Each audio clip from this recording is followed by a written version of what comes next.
Hei prieteni, sunt Cristiana și astăzi ne vom juca Subway Surf. Acum l-am instalat. Îmi voi da puțin mai tare ca să mă și aud. Nu voi pune chiar datele mele direct. Voi pune orice dată. Deci cum se vede este nouă, abia l-am descărcat.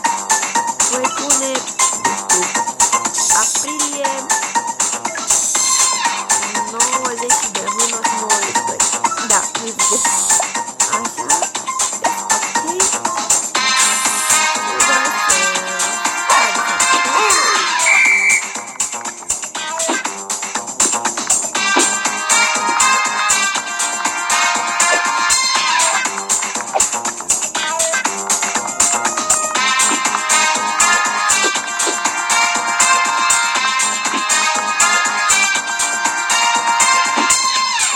Ok.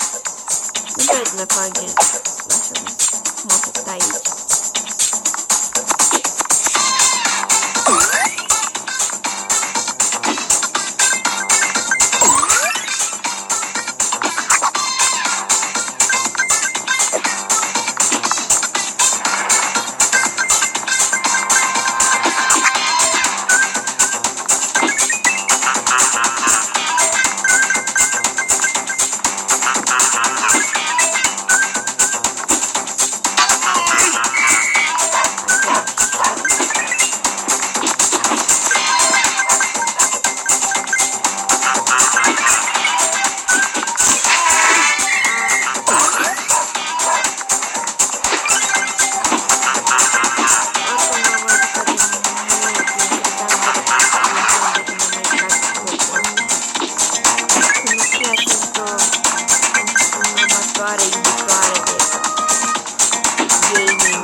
Fiecare videoclip Subway va fi doar câte două.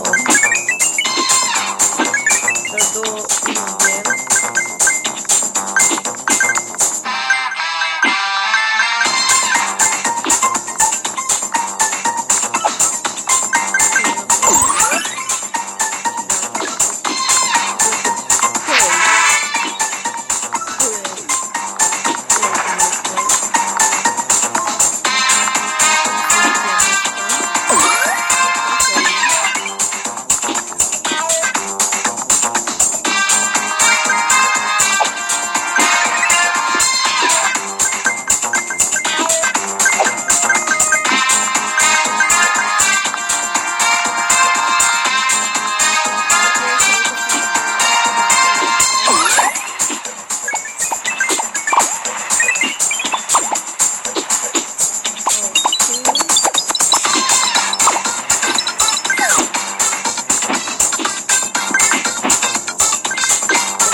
Cristiano, dacă v-a plăcut acest nou episod de Subway Surf, nu uitați să dați un like și să loviți butonul de subscribe. Ne fost Cristiano și ne vedem data viitoare și încerc să postez jocuri cât de rar se poate, chiar și așa, o dată pe zi, de 2 ori, cât se poate. Deci, v-a fost Cristiana, pa!